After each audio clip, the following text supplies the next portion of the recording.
Strong: How the Best Sales Leaders Engage, Achieve and Thrive. Written and narrated by Anna Glynn. Recorded and produced by Melbourne Audiobook Production. Being a salesperson isn't just something to do, it's someone to be. Acknowledgements. This book has not been written alone. Many amazing people have supported me along the way.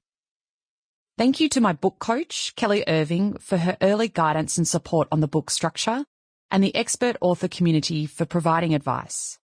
Thank you to Jenny McGee for her brilliant editing, and Sylvie Blair and the BookPod team for their production and publishing expertise.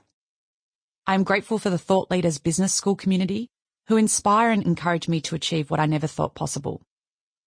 My thanks to David Coleman, Brad Fox, Eric Francella, Peter Gomez, Tom Hayes, Ron Hooton, Tamara Joyner, Kim Payne, and Sam Tremethick, who provided input and feedback on early iterations, and all the other sales leaders who regularly let me pick their brains.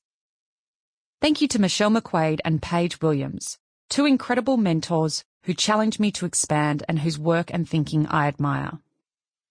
Thank you to the incredible researchers on whose shoulders this book stands. These include Ed Deasy, Jane Dutton, Amy Edmondson, BJ Fogg, Barbara Fredrickson, Alex Linley, Anne Maston, Marie Gabrielle Reed, Richard Ryan, Peter Schulman, Marty Seligman, and Mike Steger. The list goes on and includes all those from whom I've learned in the positive psychology community. Thank you to my clients. I've tested these strategies on them, and their stories are captured in this book. I've learnt so much from them. Finally, thank you to Rob and Tommy, who support, encourage, love, and believe in me. There's no better feeling in the world. Preface. I'm fortunate to have spent a large part of my life in sales. I dipped my toe into this wonderful world by selling homemade goods from the side of the road with my best friend. At 8 years of age, we convinced passers-by that a jar of water with a lavender twig was the latest perfume they absolutely had to have. Many years later, fresh out of university, I landed my first corporate role in sales, an area that just seemed to fit. My education never taught me about sales, yet I found myself doing work that felt great. I loved, and still do, the excitement of engaging with prospects, the sense of achievement when you hit your targets, and developing and delivering products and services to meet a client's needs. Whilst on the front line, I learnt the 101 of selling: how to prospect, negotiate, listen, influence, identify decision makers, communicate, close, deal with multiple stakeholders, problem solve, understand buyer preferences, develop strategy, and build relationships. As I did well as an individual contributor, I was eventually put into a management position. Yet, perhaps like you, I had no idea what to do as a team leader. Suddenly, I was responsible for motivating, inspiring, and leading my team to deliver, if not exceed, our goals. On top of that, I was in charge of increasing their engagement and looking after their well-being. No small feat. Although I'd attended many incredible training programs over the years and been guided by some excellent mentors and coaches, I felt neither equipped nor confident to deliver what was expected of me. All the sales competencies I had learned couldn't help me overcome my challenges and lead my team to success.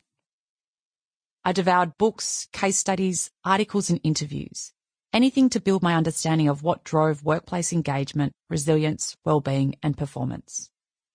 Organisations had existed for centuries, so surely the answers existed somewhere.